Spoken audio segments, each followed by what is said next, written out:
It is early morning in the North Atlantic in September 2018. The water stretches in every direction, gray and unbroken. Wind moves across the deck of a cruise ship traveling south from Iceland toward New York. Passengers are asleep in cabins stacked above the waves. Somewhere above the open sea, a door opens. By sunrise, a name will move from a passenger list into an international missing persons report. Daniel Küblböck is 23 years old. In Germany, he is known for appearing on the television show Deutschland sucht den Superstar in 2003. As a teenager, he became a recognizable figure in German pop culture. Years later, he is studying acting in Berlin and traveling across the Atlantic aboard the Ada Luna cruise ship. The vessel departs Hamburg on September 29, 2018. It sails toward Norway and Iceland before heading across the North Atlantic. On September 9th, while the ship is between Iceland and Newfoundland, Daniel Küblböck goes overboard. Crew members report that a person has fallen from an upper deck into the ocean in the early hours of the morning. The location is remote. The nearest coastline is Newfoundland, Canada. The ship immediately turns around. Emergency procedures are activated. Lifeboats are lowered. Crew members scan the surface of the water.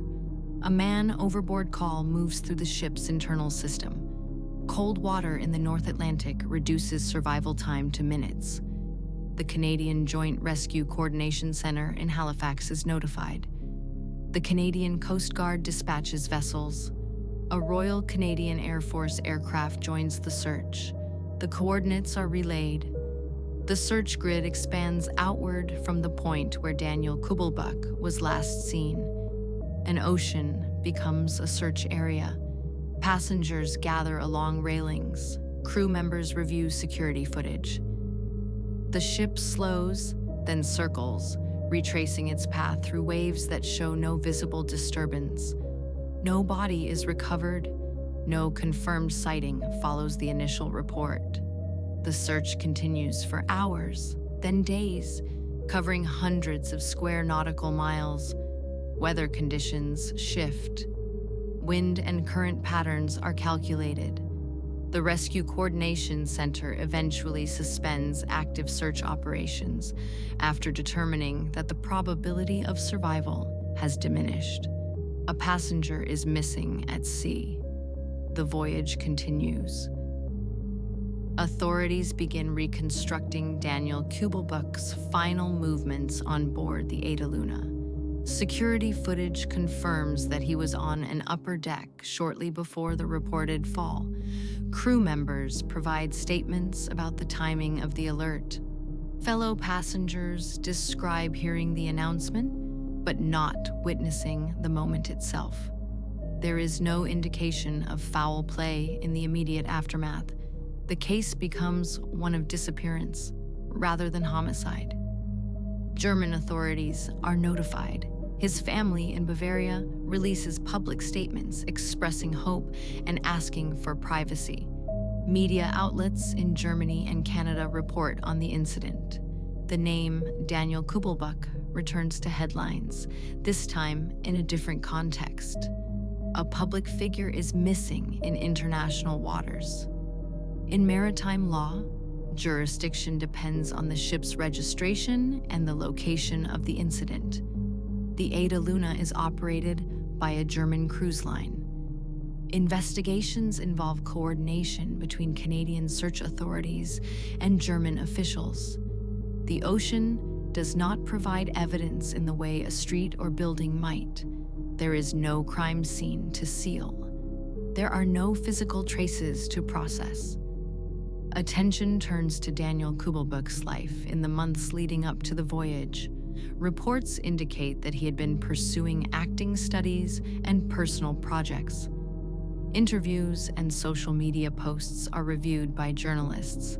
Speculation circulates online, but official statements remain limited to confirmed facts. He went overboard in the early morning hours. A search was conducted. He was not found. The cruise line issues statements expressing condolences and describing cooperation with authorities. The ship completes its transatlantic journey. Passengers disembark in New York with luggage and photographs from ports visited. One cabin remains unclaimed. As days pass without recovery, the likelihood of survival in cold North Atlantic waters remains a central factor.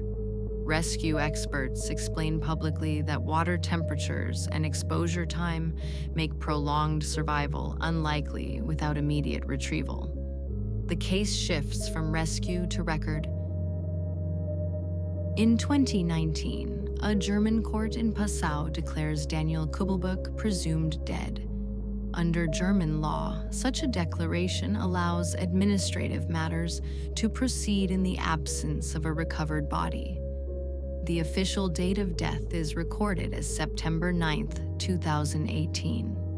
A legal document stands in place of remains. The North Atlantic does not return what it takes in every case.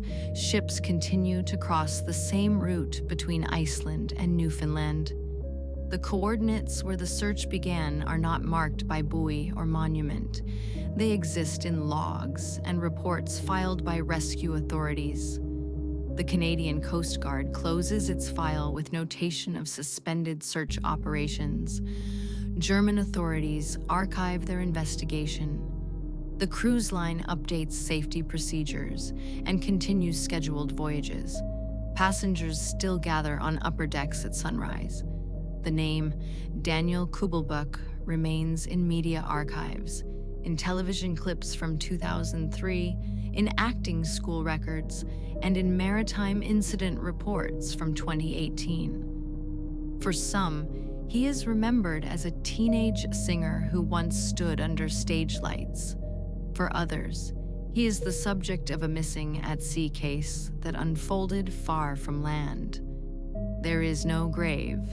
There is no confirmed final location. There is an expanse of water between Iceland and Newfoundland where search aircraft once circled and rescue vessels once moved slowly across the surface. The official record shows a time, a ship, and a point at sea. It shows that a rescue operation was launched and later suspended. It shows that a court entered a presumption of death months later. What remains is a disappearance in international waters, a route that continues to carry passengers, and a stretch of ocean that holds its own history without witness or return.